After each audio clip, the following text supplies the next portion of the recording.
¿Cuántas promesas te han hecho que no se han cumplido? Yo no te prometo un gran sueldo. Te prometo un trabajo fijo. No te prometo que siempre sea como el primer día. Te prometo que nunca te faltarán las fuerzas. No te prometo que todos tus compañeros resistan. Te prometo que se puede llegar hasta el final. No te prometo personas importantes. Te prometo personas que no saben cuánto valen. No te prometo que vayan a hacer caso de lo que digas. Te prometo que querrás repetirlo una y otra vez. No te prometo la comprensión de los que te rodean. Te prometo que sabrás que has hecho lo correcto. No te prometo que te vayan a pedir ayuda. Te prometo que te necesitarán. No te prometo una decisión fácil. Te prometo que nunca te arrepentirás. No te prometo un trabajo perfecto. Te prometo formar parte de un proyecto inolvidable. No te prometo que siempre vayas a obtener resultados.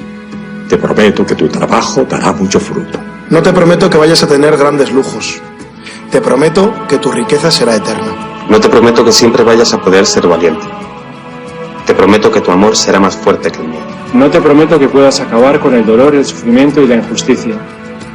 Te prometo que estés donde estés, llevarás esperanza. No te prometo el reconocimiento del mundo. Te prometo una palabra eficaz. No te prometo seguridades humanas. Te prometo la certeza de que has sido elegido. Y te prometo que alimentarás al mundo.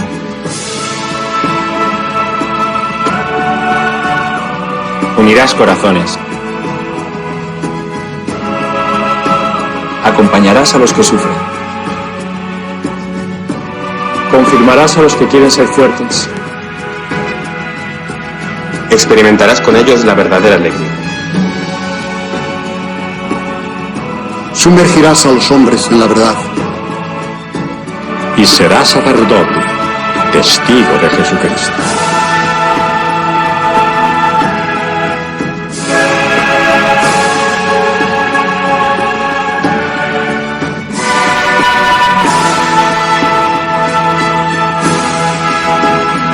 No te prometo una vida de aventuras. Te prometo una vida apasionante.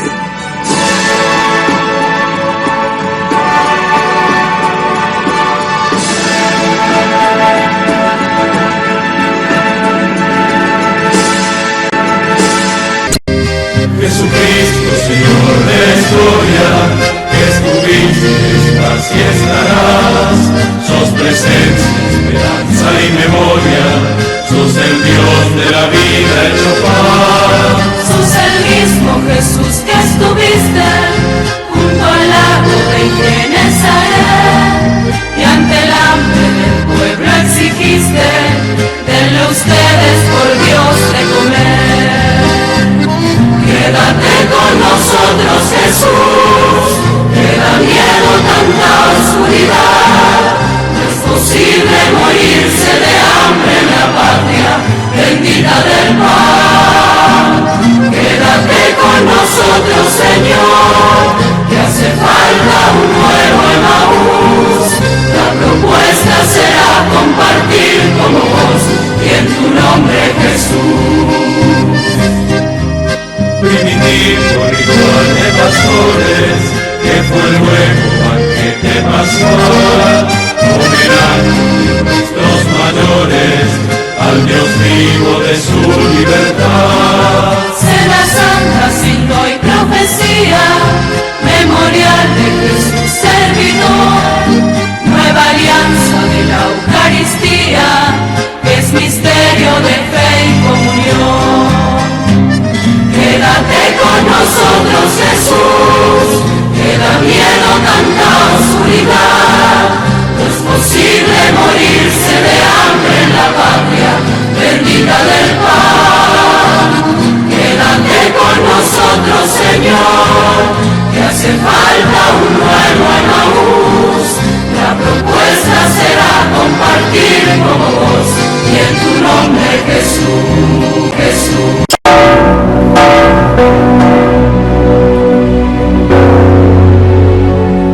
Este mes quiero contarles una historia que es un reflejo de la iglesia de hoy.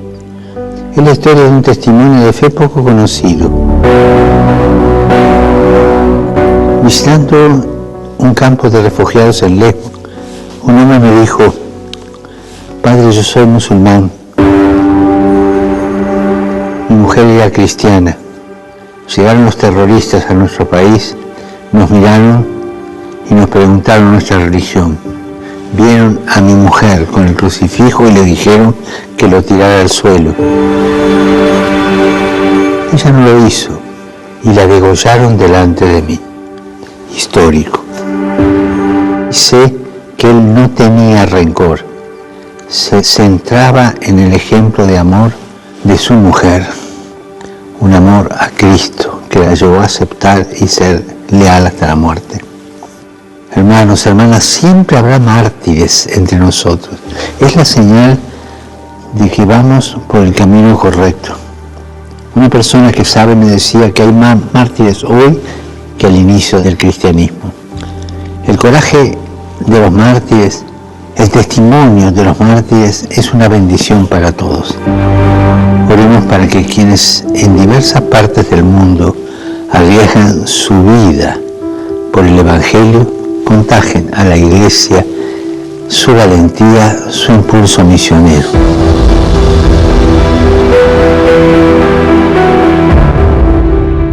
Y abiertos a la gracia del martirio.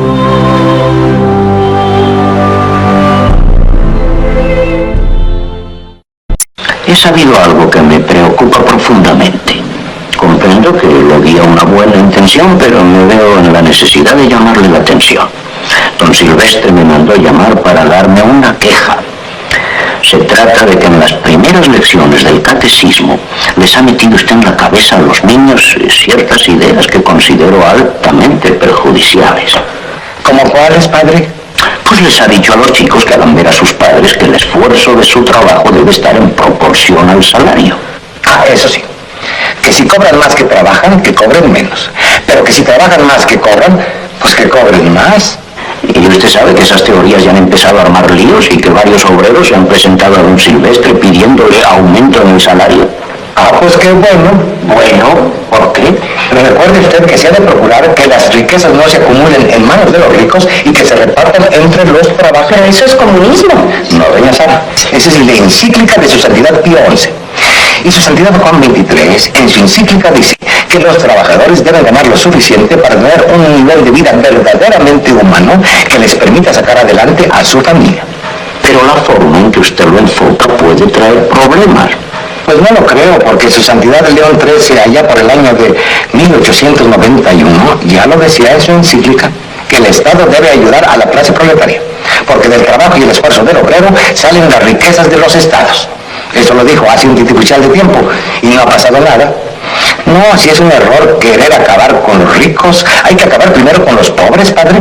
Eso no lo dice la encíclica. No, eso lo digo yo, porque acabando con la pobreza, pues habrá más equidad en el mundo.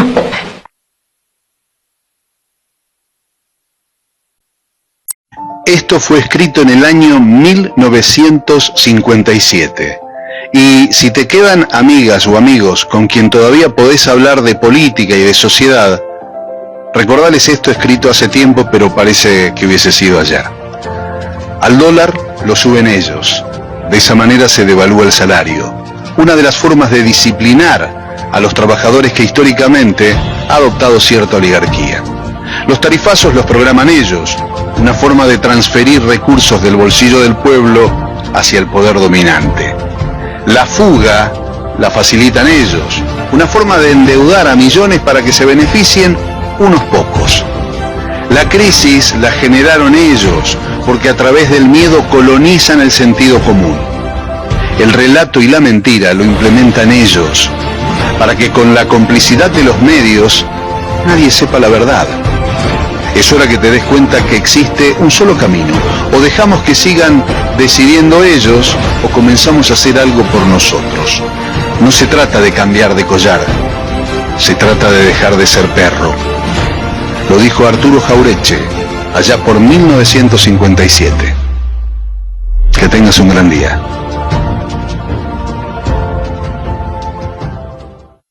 El peor analfabeto es el analfabeto político. No oye, no habla, no participa de los acontecimientos políticos.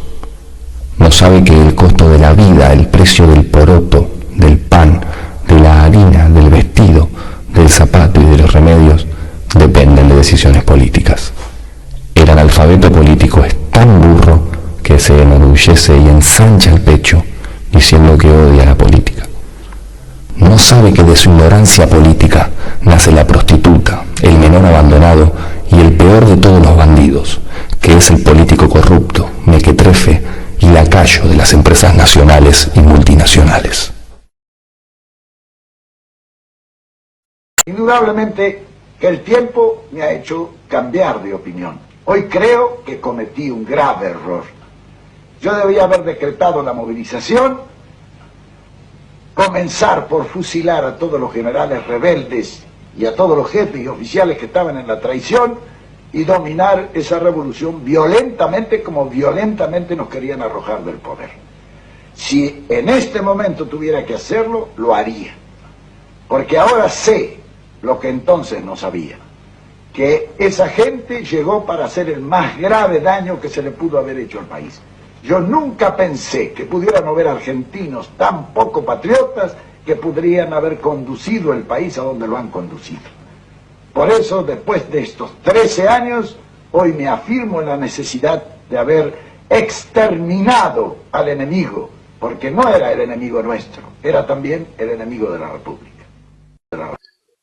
Es evidente que la sociedad argentina, cuando se zambulló para elegir a Milei, hizo una especie de determinación que no tiene ya discusión. Había que votar en contra del peronismo y de cualquiera de las versiones que pudieran estar imaginariamente representándolo.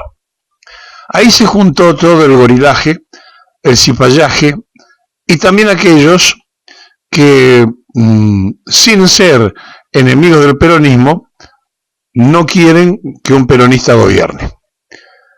Las consecuencias son el cachivache presidente y la hermana, empoderado por el propio cachivache, como la jefa.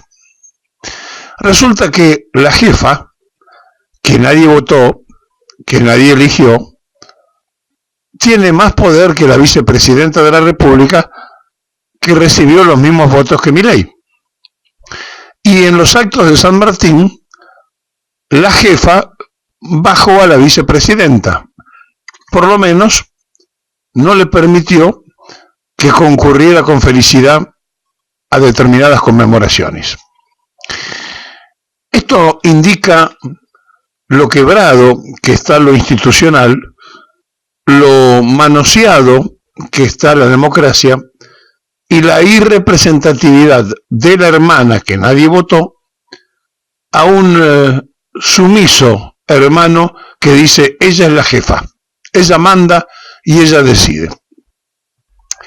En esta orquesta cachivache toca la pieza mayor la hermanita de Javier. Y entonces hubo un desacuerdo para que no estuviera en determinados lugares, o por lo menos que decidiera no ir, la vicepresidenta en los homenajes al padre de la patria. ¿A dónde llegan? A cualquier nivel, porque despechadamente hacen una especie de apuesta a ver quién manda más, quién tiene la mecha más larga, por decirlo de alguna forma, y en definitiva, las dos son polos opuestos. Una, con los mismos votos del hermano, sería la representante legal. La otra, empoderada por Javier como la jefa, que nadie votó, que nadie eligió con el sufragio, pero que tiene más poder que la vicepresidenta de la nación. Y eso ha desarrollado una anarquización entre la número 2 y el número 1, al punto tal que la tensión se notó en los actos conmemorativos del padre de la patria. Bueno, esto no sería muy grave si es que no estuviéramos escuchando constante y permanentemente en usinas del oficialismo cómo se dividen los tantos y en una especie de poroteo analítico ver cómo está parada la vicepresidenta para, caso de una hecatombe, asumir la presidencia de la República. Y más allá que sea lo que legalmente corresponde, hay toda una crisis en marcha donde Karina le dijo a los propios que si algo llegara a pasar, que no se haga ninguna ilusión porque también lo va a arrastrar a ella. Ustedes se dan cuenta en qué clima se está gobernando, en qué forma se están dictaminando sobre el futuro de todos nosotros y qué hizo la mayoría del pueblo argentino cuando optó por el cachivache. Ahora, hemos dicho más de una vez, no hay que preguntarse qué es lo que hace Milei, hay que preguntarse qué es lo que hizo el pueblo en su mayoría cuando determinó elegirlo y ungirlo presidente al cachivache. Y entonces, cuando esto pasa, cuando nos damos cuenta que el tema es sociológico, cuando nos damos cuenta que la sociedad argentina votó a alguien que decía que venía con una motosierra a romper todo, no decía que venía a construir nada, venía a destruir todo y sacó más votos que el que proponía construir. Estamos ante una sociedad distinta, adversa, dificultosa, con relación a lo que alguna vez se soñó de una comunidad organizada. No, nada de eso. Tenemos una comunidad desquiciada donde ingresa todos los días en el mundo de las insólitas redes sociales más que en la verdadera información, que ingresan y que deambulan por allí y que ponderan a lo que hace el cachivache, que en lugar de dormir y estar fresco y presto al otro día para gobernar, juega todas las noches en las redes sociales. Esta Argentina de hoy es una Argentina diferente a la que pudimos imaginar en algún momento.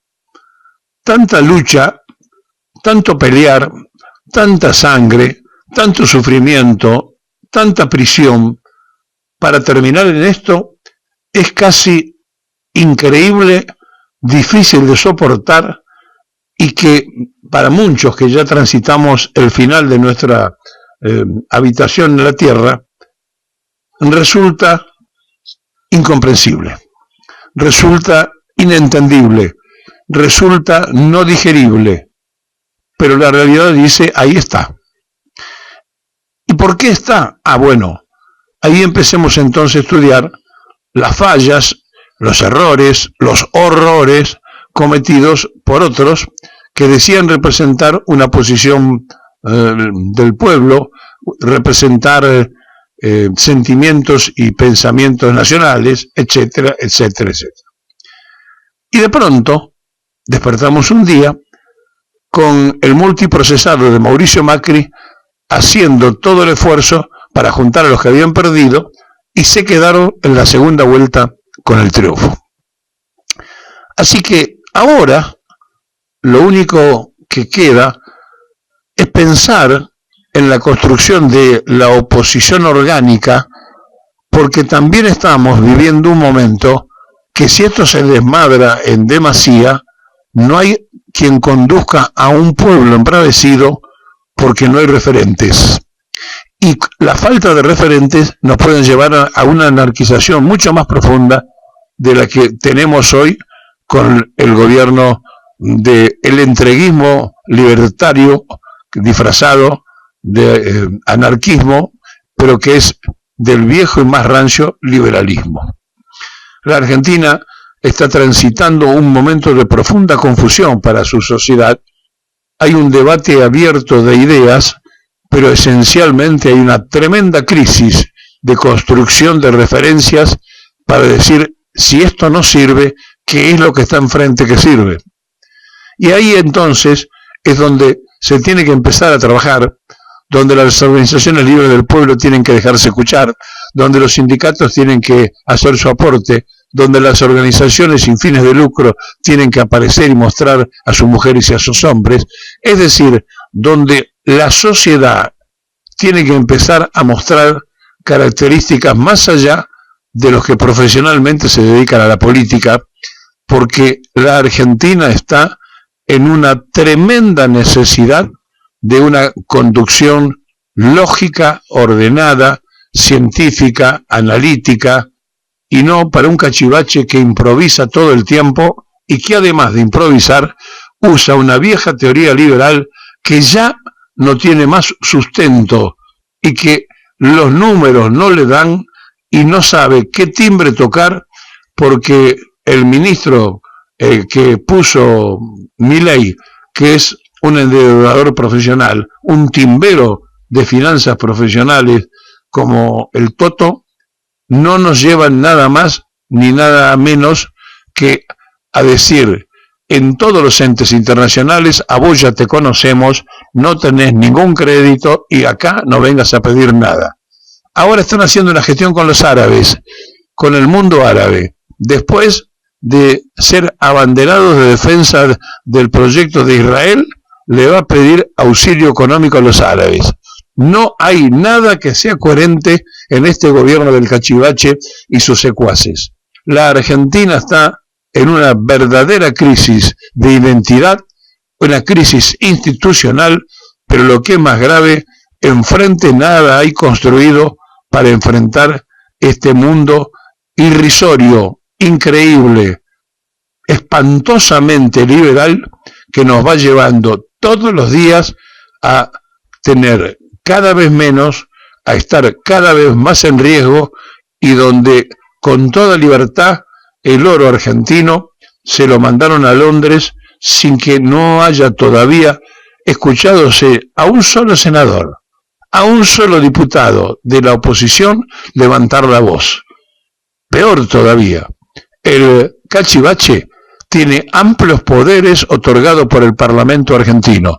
Es decir, que el Congreso Nacional se autocensuró a sí mismo, dándole todos los poderes al Ejecutivo, y para lo cual nos preguntamos ¿para qué queremos entonces a los diputados y senadores?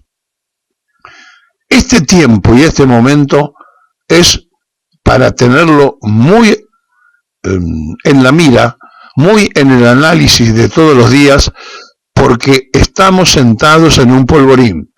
En algún momento el pueblo va a hacer tronar el escarmiento, porque ya no va a poder ni siquiera darle de comer el padre a sus hijos, aunque tenga trabajo. Es la primera vez que en el país gente con trabajo está en la línea de pobreza. Se trabaja, se cobra un salario y se es pobre. Ha encarecido toda la economía del país. Es un país en dólares de los más caros del mundo. Vivir en la Argentina se gana en pesos y se vive en una economía dolarizada. Mentalmente, así están los precios para el consumo diario.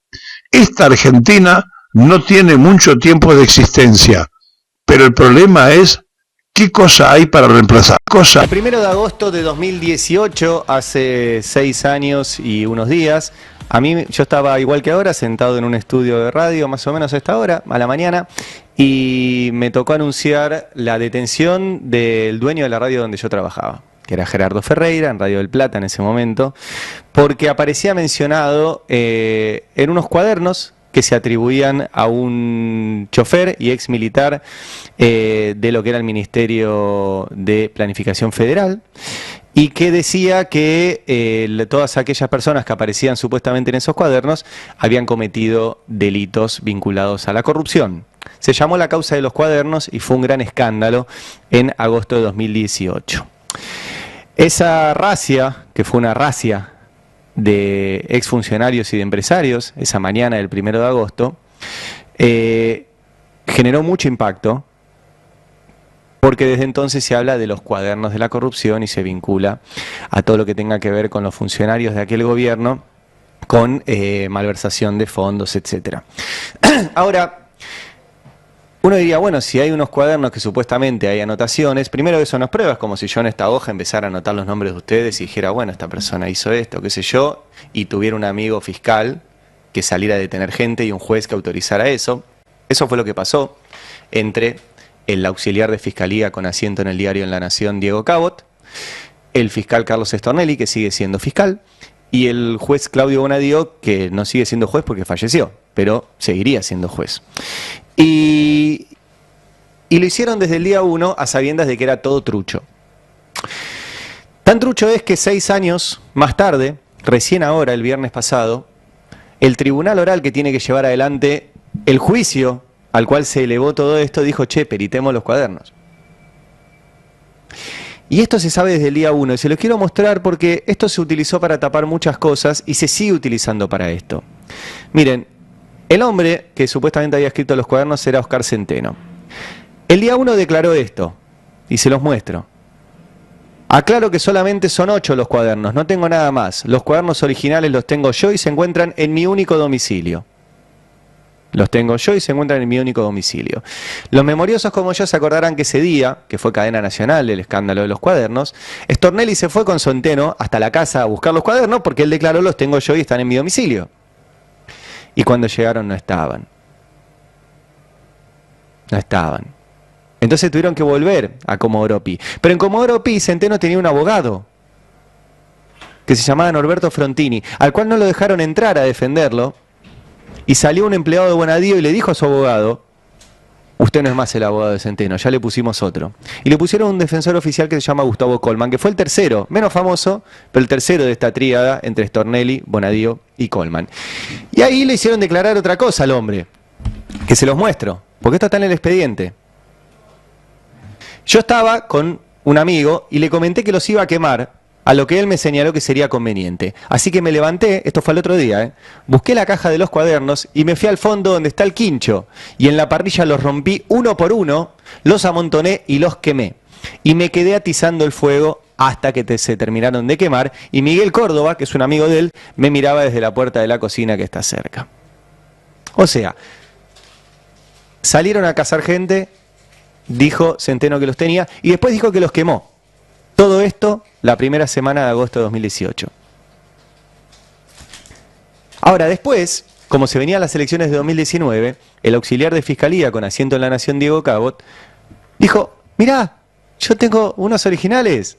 Pero vos decís, no, pero yo te acabo de mostrar que el tipo dijo que los quemó. Bueno, no. Diego Cabot los resucitó de las cenizas y se los llevó a Stornelli y lo publicaron así en La Nación, una llamada anónima y un breve encuentro en Núñez. Y ahí está Diego Cabot con el fiscal Stornelli y Diego Cabot que le lleva unos cuadernos que resurgieron de las cenizas, cual ave fénix. Lo más insólito de esto es que hasta el día de hoy no se peritaron ni las fotocopias completas, sí se peritó una parte a pedido de uno de los empresarios involucrados y ya se demostró que fue adulterada, que tiene tachaduras, que tiene alteraciones, que hubo varias manos escribiendo, que uno de los que escribió fue Jorge Basigalupo, que fue el que les guardó los cuadernos y el que se los dio a Cabot, según contó Cabot. O sea, Cabot contó que a él se los dio otra persona, Jorge Basigalupo. Y en los cuadernos hay letra de Jorge Basigalupo, no de Oscar Centeno. Todo eso ya está comprobado en 3 cuadernos. Bueno, recién ahora, 6 años después, el tribunal dice, no, pará, vamos a peritar todas las fotocopias que tenemos y vamos a peritar algo que nunca me dejaron, estos originales que Cabot hizo resurgir de las cenizas, porque el que Cabot dice que los escribió dijo que los quemó. Bueno, en el medio de esto pasaron más de 2000 días, hubo 2 elecciones presidenciales y hubo sobre todo un proceso, y para eso se usó cuadernos y otras farsas, de mega endeudamiento. Porque Cuadernos, yo les dije recién, es de agosto de 2018. Pocas semanas antes, Macri había tomado la deuda con el FMI. Y para eso se usó. Para eso se usó. Es realmente increíble y que te pidan, che, confiemos en este Poder Judicial, que llegó hasta hoy, 6 años después, sin peritar una prueba clave. En Ecuador, que hicieron lo mismo, le hicieron escribir a una ex secretaria de Correa unos cuadernos, se olvidaron de quemarlos. Entonces, cuando los peritaron, se dieron cuenta que no eran cuadernos viejos, sino que los había escrito en un vuelo de avión durante 10 minutos mientras alguien se los dictaba. En este caso van 6 años. 6 años. Y en el medio pasó de todo, y pasa de todo. De hecho, hoy en la Argentina, esta semana simplemente tenemos paros universitarios, tenemos la información de que casi 300.000 empleos formales se perdieron, hay sectores operando por una devaluación y sin entregar los dólares, no hay dólares. Mientras te siguen endeudando, digo, en medio de todo esto, si ustedes leen el boletín oficial, hoy hay nueva deuda, como casi todos los días emitida por Caputo, le busca la forma para emitirla, pero emite deuda todo el tiempo. y en dólares. Y en dólares. En el medio aparece Federico Sturzenegger, que era parte también de ese gobierno en 2018. ¿Sí? Y sigue diciendo que bueno, que la baja de empleo no importa. Sturzenegger, que al día de hoy todavía no presentó su declaración jurada. O sea, el hombre que define hoy quién gana y quién pierde en Argentina, no sabemos, por lo menos, qué quiere declarar a su nombre. Y todo esto en medio de otras farsas judiciales y mediáticas que se usan para tapar lo que no se puede tapar. Que es que la plata no alcanza, que es que aumentan los servicios, que es que ya no se puede pagar el alquiler, que es que el gobierno está desesperado porque no tiene dólares, y que este modelo es absolutamente insostenible. Insostenible. Ya hay sectores que están hablando de una crisis de deuda que se viene. Porque este gobierno está diciendo que puede pagar una deuda y no la puede pagar. Entonces yo quería traerlo de Cuadernos, que es un claro ejemplo de cómo se utilizan estas causas judiciales enormes, gigantes, con mucha prensa, con muchos medios, con muchos servicios de inteligencia, con todo ahí, para mostrar que al final no les interesa. Que el daño está hecho. Porque estuvieron 6 años con este tema. Y siguen. Cada tanto lo reflotan. Y piensen en otros casos. Piensen en Nisman. Nisman era supuestamente la muerte más importante del siglo XXI en la Argentina. ¿Ustedes saben ya quién mató a Nisman? ¿Lo saben? Bueno, no. Pasaron 7 años también. Lo de Nisman es de antes. 2015. No lo saben. ¿Por qué? Porque no había nadie que lo mató. Porque él estaba solo en el baño, como dijo la Corte Suprema, el día 1. Pero aún así, siguieron y siguieron y siguieron y siguen hasta el día de hoy. Y no lo resuelven.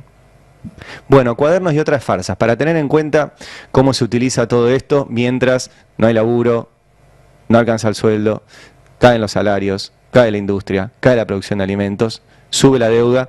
Y tenemos un enorme problema porque ya los inversores extranjeros saben que Milei no puede pagar lo que debe. Cuadernos y otras farsas. Cuadernos. Quería hablar con Eduardo de la Serna, el sacerdote católico que es miembro del grupo de curas en Opción por los Pobres, a quien ya saludo. Hola Eduardo, mi nombre es Rodrigo Marcogliese, ¿cómo andás? Hola, ¿cómo te va? ¿Cómo estás? Bien, muy bien. Bueno, te comento, hace unos instantes estaba relatando lo sucedido, el encuentro del Papa que se está moviendo, el encuentro que realizó con Anita Fernández, la nieta de Esther Balestrino de Careaga, en la cual él le habla de su preocupación por los diputados que fueron a ver a los genocidas. Entonces, quiero comenzar primero por lo más básico. Cuando vos te enteraste que hay diputados, representantes del pueblo, que van a la cárcel a ver a estos asesinos, violadores que han hecho estos desmanes en la última dictadura, ¿qué se tenía en la cabeza? ¿Qué es lo que pensás? Mirá, voy a tratar de no decir malas palabras porque no es mi estilo, pero creo que la irritación fue notable, sobre todo porque viene acompañada además con el tapar todo con las cortinas de humo a las cuales este gobierno nos tiene acostumbrados, ¿no? Entonces, por ejemplo, antes era el caso Loan, como ya pasó demasiado tiempo, ahora está con el caso Alberto Fernández, todos casos importantes, no estoy diciendo que no, pero cuando se transforma en una cortina de humo, porque 25 noticias, 24 son de Alberto Fernández, y no pasa nada con el tema de la visita de los diputados a los genocidas, evidentemente algo está pasando, y bueno, convengamos que son expertos los medios en tapar, porque ellos mismos lo dijeron, se puede hacer tapa o tapar, ¿no? Claro. Entonces yo creo que acá es el tema es demasiado grave, como dijo más de uno, ¿no? A un diputado lo echaron por besarle el pecho a su esposa. Acá hay diputados que visitan a genocidas y no pasa nada. y alguna hasta nos toma el pelo de decir que tuvo que googlear. Nadie entiende qué es lo que tuvo que googlear, porque generalmente uno googlea, no le conocía la cara, ¿y qué es lo que googleó? No, es todas esas cosas a mí aparte me da un poco de rabia que me tomen por idiota. Claro, pero además vos decís, no está pasando nada. No, está pasando. Lo que sucede es que hay acuerdos que a la vista nuestra son totalmente espurios, porque son arreglos para que no se los condene, justamente. Sí, o para que vayan a su casa, como decía otro también por ahí. Eso sí, los pibes de 13 años que roban tienen que ir en cana, pero los genocidas, porque son viejitos, hay que liberarlos, ¿no? O por lo menos mandarlos a su casita, ¿no? Claro, entonces eso es evidentemente es atroz, y aparte es no entender mínimamente, entender perfectamente, pero hacerse la doble vara que funciona al pelo de lo que significa todo lo que significó la dictadura cívico-militar con bendición eclesiástica, ¿no? Con bendición eclesiástica, vos, un cura, hablando de la cuestión eclesiástica, me parece también para entrar en ese tema y hacerte una consulta de que muchas veces es tapado propiamente por la iglesia, cuestiones cuando pareciera que la crítica no es hacia la iglesia, sino hacia las personas que ocupaban cargos eclesiásticos. Sí, bueno, acá hay un cura prendido, pero yo tengo mis serias dudas de que sea católico, ¿no? Sí, el confesor de Villarruel, que es hijo de un profesor. No sé si es tanto, pero a ver, el tipo viene de un palo ultraderechoso que niegan el concilio, niegan al Papa. Entonces uno dice, bueno, a ver, explícame la catolicidad, porque teóricamente hay algunas cosas que tenemos como punto de partida, ¿no? Entonces yo creo que acá digamos, a ver, él puede decir que es católico todo lo que tenga ganas, pero en la práctica, en los hechos, una persona que defiende la tortura, que defiende las violaciones, que defiende la desaparición forzada, que defiende el asesinato, que tiene un rosario hecho con balas, que se saca una foto con un fusil, no me parece que tenga mucho que ver con el Evangelio de la Paz, ¿no? Totalmente de acuerdo. Y cuando te presentaba, que seas oscura en opción por los pobres, hay otro dato estadístico que también es invisibilizado en este momento, que es que tenemos un 55% del país debajo de la línea de pobreza, y un poquito menos de un quinto, la línea de indigencia, ¿no? Esto que se tapó. Bueno, ¿qué apreciación tenés al respecto? Ustedes solían escribir muchos comunicados por este tema. Nosotros acabamos de escribir uno por San Cayetano, en el grupo nuestro de Opción por los Pobres. Sí. Digo, por supuesto, no tiene toda la trascendencia que suelen tener otras cosas, porque evidentemente ya lo sabemos, pero por ejemplo hay una cuestión interesante. En el 2015, el nivel de indigencia según la UCA, siempre según la UCA, para tener el mismo informe, 5,7. En el 2016, ya Macri, 7,9. En el 2024, 20. Increíble. A ver, ¿eso cómo es el asunto? ¿Eso cómo se explica? A ver, acá está claro que acá no es que hay una especie de... A ver, dejemos de lado el que cuando hay algo externo, como podría ser la pandemia. Pero acá la pandemia es el capitalismo neoliberal. Esa es la pandemia grave. Claro. Sí.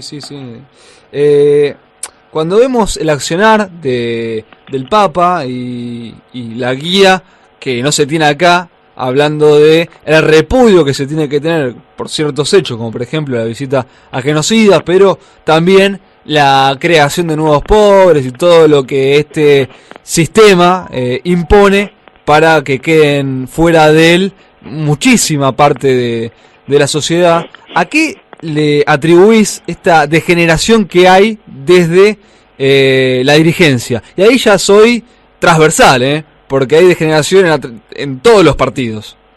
No, yo creo que la dirigencia toda, inclusive la eclesiástica, está totalmente disociada de la realidad y de la gente.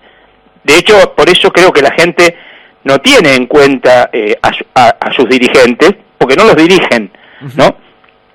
Pero creo que cualquier persona que quiera ser honestamente dirigente debería plantearse, porque para dirigir a alguien hace falta saber dónde está, ¿no? Claro. Es decir, yo no te puedo dirigir a vos desde donde vos estás hacia mi parroquia si no sé dónde queda tu casa. Si vos estás en La Plata es una cosa, y si estás en Capital es otra, y si estás en Merlo es otra. Digo, para poner un ejemplo concreto. Entonces, una dirigencia que no tiene la más mínima idea de dónde está la gente, dónde está el pueblo, dónde están los pobres, qué pasa, qué no pasa, cómo sufren, cómo no sufren.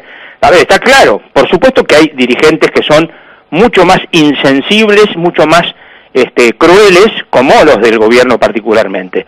Pero también hay otros que no son igual de insensibles, no son igual de crueles, pero que no tienen mucho contacto o ningún contacto con la realidad. ¿Vos continuás en Quilmes? Sí, estoy en Bernal Oeste. Ajá. Y el contacto con la realidad ahí, que se palpa la historia del conurbano, ¿cómo lo ves en este momento y con la crisis que afrontamos? No, nosotros, por ejemplo, aumentamos la cantidad de comedores. Cuando yo llegué a la parroquia había un comedor, ahora somos 4 comedores, además de la cantidad de gente a la cual tratamos de darle un poquito, porque tampoco podemos, porque a ver, antes a nosotros nos llegaba mercadería de Nación y de provincia, ahora llega solamente de provincia, porque Nación está muy ocupada, Sandra Petovelo en presentar amparos a los amparos, y entonces no tiene tiempo para repartir la comida ni las frazadas, entonces no llega nada, ¿no? Pero bueno, a veces, para nosotros en particular, hay gente que nos ayuda, y entonces que esa gente que nos ayuda, compramos mercadería, y con esa mercadería podemos dar algo. Pero a ver, algo quiero decir, si vienen 450 familias y nos llegan 250 kilos de arroz, o partimos en las bolsas de arroz y damos medio kilo a cada uno, o tratamos de comprar 250 más. Y hay que conseguirlo, y hay que tener plata para comprar 250 kilos de arroz. Claro. Eduardo de la Serna nos está graficando lo que sucede en Quilmes, que no es más que un espejo que lo que sucede en muchísimas partes, casi en todo el país, o en gran porcentaje altísimo del país, y dónde está la dirigencia a todo esto. Eduardo, mil gracias por esta comunicación aquí con Comunas por Radio Belgrano. Bueno, un abrazo a todos, que todos se cuiden y que no se olviden que este invierno es un invierno político.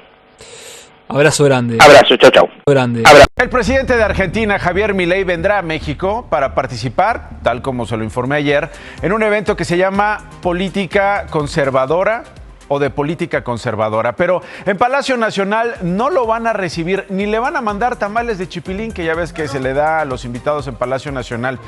¿A qué viene? Mire.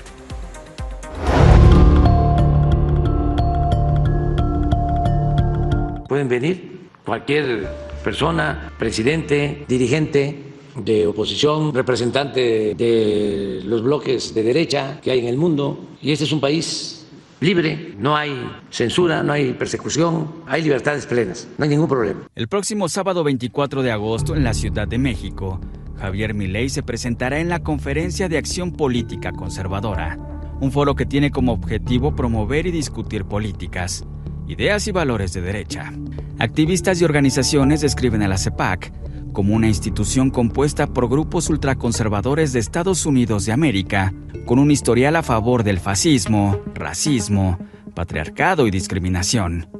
El capítulo mexicano es impulsado por el actor Eduardo Verástegui, quien también encabeza el movimiento Viva México, organización que está en contra del aborto, matrimonio igualitario y adopción homoparental. Hace más de una década, Verástegui comenzó a crear producciones ultraconservadoras y de contenido religioso.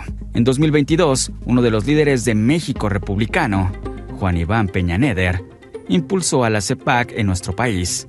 El político fue acusado de violencia sexual y de estar relacionado con actos de racismo y corrupción. En la página principal del evento destaca que ante los ataques del socialismo político y cultural, con sus intentos de erosionar sus bases culturales y sociales, unen fuerzas para salvaguardar lo que es más preciado para ellos: Dios, patria y familia. El presidente tiene una reunión con empresarios allí en México el día 23 y entiendo que la CIPAC es el día 24. El presidente va a viajar a la reunión con empresarios y entiendo que al día siguiente aprovecha para participar de la CIPAC México. No sé si habrá más actividades porque no tengo todavía la agenda definida. el mandatario argentino presentará un firme mensaje sobre la imperiosa necesidad de seguir luchando por la libertad en América Latina y el mundo, en un hotel de Polanco, en la Ciudad de México, cuyas entradas tienen un costo de 4.500 pesos, mientras que las entradas VIP, que incluye una cena, cuestan 6.300 pesos. La visita no oficial de Milei a México ocurrirá en medio de tensiones con el presidente Andrés Manuel López Obrador. En abril de este año, el mandatario argentino lo llamó ignorante. El mexicano respondió: todavía no entiendo cómo el pueblo argentino, siendo tan inteligente, votó por él. En este contexto, ¿López Obrador recibirá a Javier Milei? No, porque no coincido con su manera de pensar y su forma de ser. Sin embargo, él es libre y una cosa es el gobierno de México y otra cosa es el pueblo de México. Y nuestro pueblo siempre ha sido pues muy hospitalario, fraterno y respetuoso. Para DPC, Gamaliel Valdepc. Porque Milei termina cancelando un viaje a México. Sí, rarísimo. Milei suspendió un viaje. Y esto es noticia, señoras y señores. Suspendió su viaje a México. ¿A qué iba México? ¿A qué iba? Vamos a por el principio. Por lo pronto no se iba a reunir con Andrés Manuel López Obrador. Con AMLO no se iba a reunir. No se iba a reunir. Para mí tenía algún tipo de evento en Cancún, algo por el estilo. Tenía pensado viajar este viernes Ahí está, mirá, para participar en la Conferencia de Acción Política Conservadora, en la CEPAC. Un acto libertario que ya había ido a 2 de los mismos actos en otras sedes, que eran Estados Unidos y Brasil. Bueno, finalmente suspendió el viaje. Se queda acá, y prefiere disertar exactamente en la Bolsa de Rosario, en un lugar clave en medio de los reclamos del sector agro. No es incoherencia, no es improvisación, o dentro de eso lo que hay es una fuerte transferencia de ingresos. En plena depresión económica, caída del consumo, caída de la industria, donde las tarifas se multiplican por 4. En la Bolsa de Comercio de Córdoba, el ministro de Economía les pidió paciencia a los empresarios y les dijo: pronto le vamos a bajar todos los impuestos. Y les dijo que el camino que llevan lo avala por los resultados que está teniendo, que son los correctos. No existe la desregulación, es regular para otros. Que el Estado no intervenga es intervenir. El Estado debe ser el garante, sí, de la justicia social. Si queremos un país mejor, tenemos que darle oportunidades a todos. Y esta es la foto a la cual el gobierno le da la espalda. La pobreza estructural, el barómetro de la deuda social de la UCA nos muestra además de que el 63% de los menores de 17 años son pobres. Bueno, las dimensiones estructurales donde el Estado tiene que estar presente. Primero la vivienda, mira, el 39,5% de esos menores, no tienen inodoro. Fíjate lo que hace falta por parte del Estado. El 82,6% van a colegios de gestión estatal en el momento que los docentes tienen salarios de pobreza. Fíjate lo que falta acá de Estado.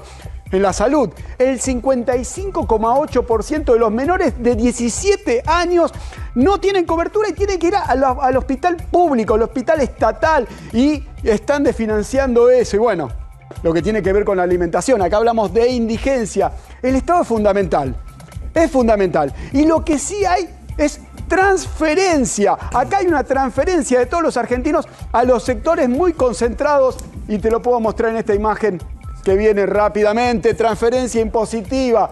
Fíjate, le cobran ganancias a los trabajadores al salario mientras se bajan bienes personales. Y acá te acordás de Sergio Massa, de la separata del presupuesto 2024. Eso era distribuir el ingreso. Energética. Hoy las tarifas representan el 14% del salario. Salario indirecto hoy es renta de las empresas. Y en términos de ingresos, en el primer trimestre del 2023, la participación del salario era el 49% de los ingresos del PBI. Hoy bajó al 45%. La diferencia es renta de las empresas. Sí, señores. Acá lo que pasa no es incoherencia, no es improvisación. O dentro de todo eso hay una fuerte transferencia de las mayorías a los sectores más concentrados. Los sectores de Buenos Aires. Pero nos vamos a dirigir a otro distrito de este país, al extremo norte, para hablar con un productor yerbatero de Misiones, el expresidente del Instituto Nacional de Yerba Mate, con Jonás Peterson. Jonás, mi nombre es Rodrigo Marcogliese, ¿cómo andás? ¿Qué tal, Rodrigo? ¿Cómo te va? Bien, a ver, ustedes estuvieron en Plaza de Mayo esta semana, ¿qué solicitan? Bueno, nosotros fuimos un grupo de 4 productores, llevamos un tractor. El objetivo nuestro fue visibilizar, hacer ver al resto del país la situación que está pasando el sector productivo, no solamente el nuestro yerbatero, sino que también las economías regionales en general, pero puntualmente la situación que estamos pasando nosotros con el DNU, que derogó parte de la ley del Instituto Nacional de Yerba Mate, y justamente los artículos donde le daba al INIM la posibilidad de fijar los valores de la materia prima.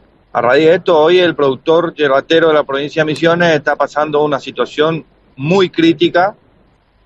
Imagínense ustedes que durante 22 años los precios de la materia prima siempre han sido superadores, en mayor o menor medida, pero siempre han ido aumentando poco a poco. A raíz del libre mercado, por primera vez después de 22 años, el precio de la materia prima cayó y nos están pagando hoy a plazo y en algunos casos sin fijar el valor definitivo de la materia prima. Claro. Entonces, nosotros lo que queremos es que nos devuelvan el Instituto Nacional de la Yerba Mate, que la nación designe el presidente del INIM, y también vamos a pedir y nos vamos a juntar y vamos a unir esfuerzos para que se derogue el DNU. Está muy bien. Recién decías, en 22 años, la primera vez que pasa, recordaba la presidencia de hace 22 años, da exactamente Duhalde, pero previo a Duhalde, cuando se designa interinamente quién debía conducir el país, aparece la figura de Puerta, que estaba en el Congreso. Puerta, que es el dueño de ¿cuántas empresas yerbateras allá en Misiones? Puerta es dueño de Yerbatera Misiones y elabora yerba mate para Molinos Río de la Plata. Claro. El otro día di una nota y hablaba de la cantidad de... Porque acá a Buenos Aires llegan menos marcas de las que se produce en Misiones, propiamente dicho. Y la mayoría de las marcas que uno consume acá en góndola son de la familia Puerta, de allá en Misiones. Sí, la verdad que eso es una de las 5 principales empresas que manejan el negocio yerbatero.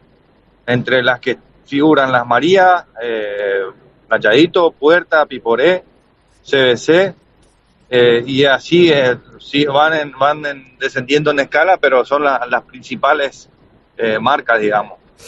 ¿Y por qué sucede esto en este momento? Pensando en que no había ocurrido en 22 años, ¿qué cambió ahora que llega esta desregulación para el INIM?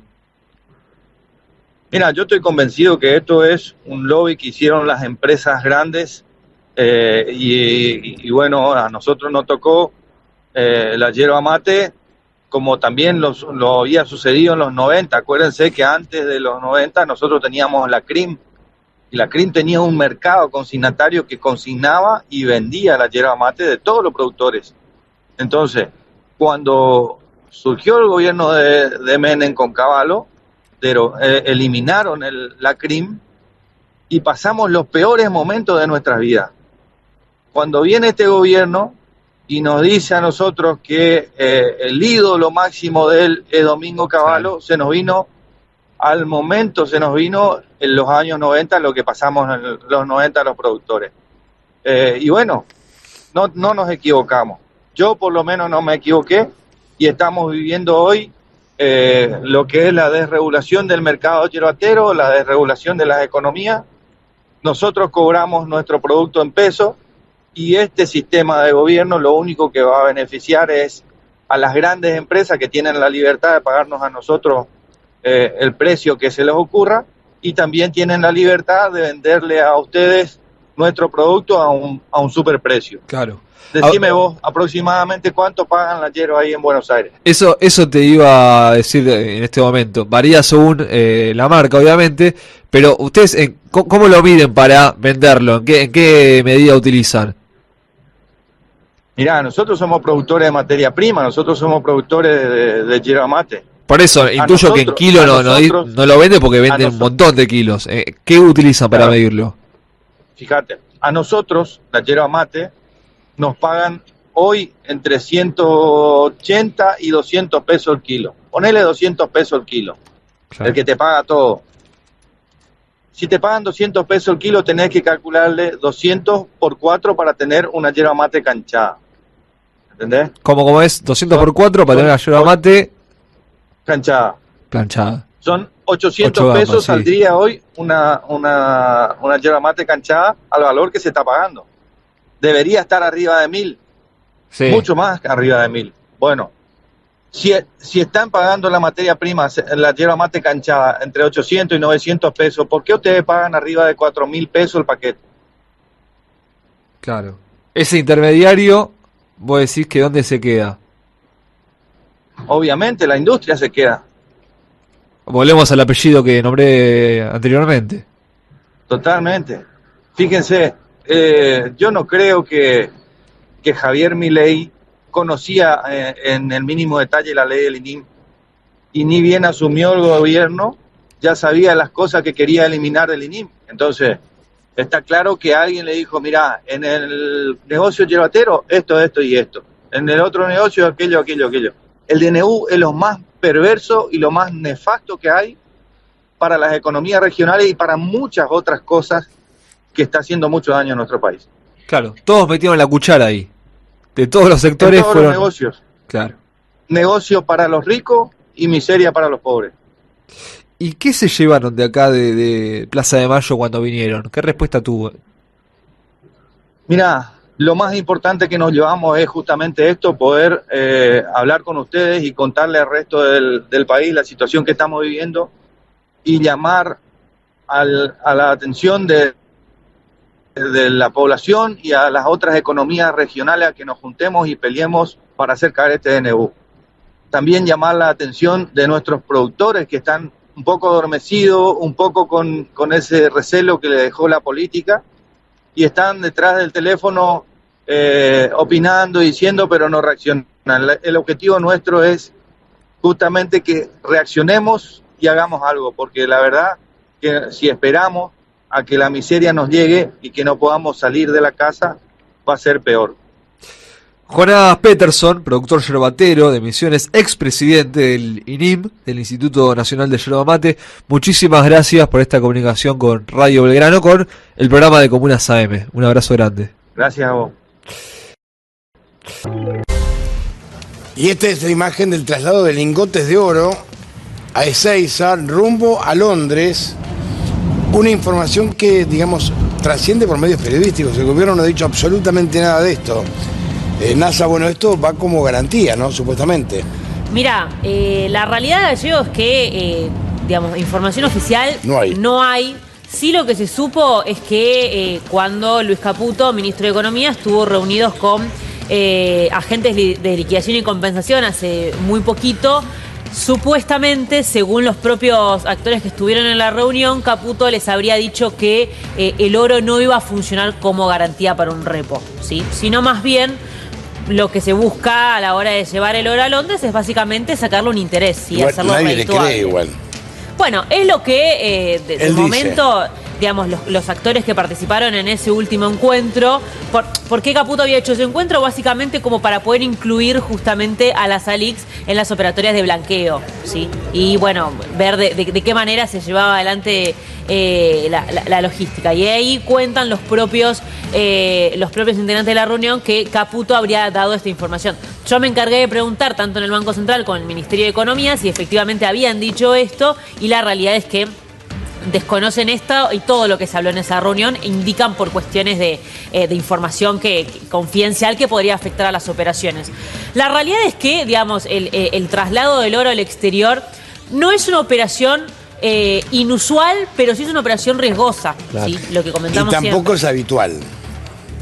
No, recordemos ni inusual que, ni habitual. Claro, recordemos que nos enteramos de este envío de oro al exterior por una denuncia que hizo el gremio La Bancaria, que conduce Sergio Palazzo, que es justamente quien detectó el movimiento de estos lingotes de oro de las reservas del Banco Central. A partir de ahí es que se conoce públicamente la información. Exacto. El gobierno no la había informado y ahora Sergio Palazzo pidió justamente al gobierno que informe efectivamente cuánto se envió de oro al exterior y para qué. Según la información que tiene el gremio, fueron 4 envíos, 4 cargamentos, entre julio y agosto. El gobierno no dio ningún detalle todavía. Serían alrededor de 500 millones de dólares. Mira, acá están diciendo que son 1.500 lingotes de 1 kilo. Sí. Estamos hablando que serían 100 y pico de millones de dólares. Claro, lo que ya se envió supuestamente serían alrededor de 500 millones de dólares. A $70.000 el kilo de oro a precio internacional. Por 1.500 te da 100 y pico de millones de dólares. Sí, por eso digo, esto se sumaría a lo que ya el gremio tiene, por lo menos calculado, que ya se envió, que son alrededor de 500 millones de dólares en 4 cargamentos diferentes. 4 envíos entre julio y agosto. Sí. Ahora, la realidad es que el gobierno no informó esto. No hay ninguna información oficial sobre este tema, nos enteramos por el gremio. Igual te digo, este muchacho que es el pirata Morgan, el que está arriba a la derecha, hay que tener mucho cuidado porque es un viejo timbero. Hay que tener mucho cuidado. Y pues lo que está diciendo la bancaria es, ojo, que a quién le estamos dando el oro, lo llevamos a Londres, puede ser embargable. Embargable. Pueblo que escucha, únete a la lucha. Pueblo que escucha, únete a la lucha. Pueblo que escucha, únete a la lucha. Pueblo que escucha, únete a la lucha. Pueblo que escucha, únete a la lucha. Pueblo que escucha, únete a la lucha. Pueblo que escucha, únete a la lucha. Pueblo unido, nunca vencido. Pueblo unido, nunca vencido. Y luche, luche, luche, no deje de luchar. Y luche, luche, luche, no deje de luchar. Por un canto de obrero, obrero y popular. Y luche, luche, luche, no deje de luchar. Pobre el pobre que no luche, siempre callado nomás. Le han de robar su guitarra, nunca más ha de cantar. Y luche, luche, luche, no deje de luchar. Y luche, luche, luche, no deje de luchar. Por un canto de obrero, obrero y popular. Y luche, luche, luche, no deje de luchar. Pueblo que escucha, únete. Cosas tiene mi pueblo que no las puedo callar. Cualquiera viene y le ofende y él calladito nomás. Pero guarda al que trampea, pero guarda al que le miente, porque mi pueblo no es tonto, porque mi pueblo es valiente, porque mi pueblo algún día cuando la sangre reviente habrá de salir cantando con un fusil en la frente. Y entonces no habrá más niños durmiendo bajo los puentes, ni obreros, ni campesinos, siempre apretando los dientes, porque mi pueblo es de machos y nadie me lo desmiente. Y luche, luche, luche, no deje de luchar. Y luche, luche, luche, no deje de luchar. Por un canto de obrero, obrero y popular. Y luche, luche, luche, no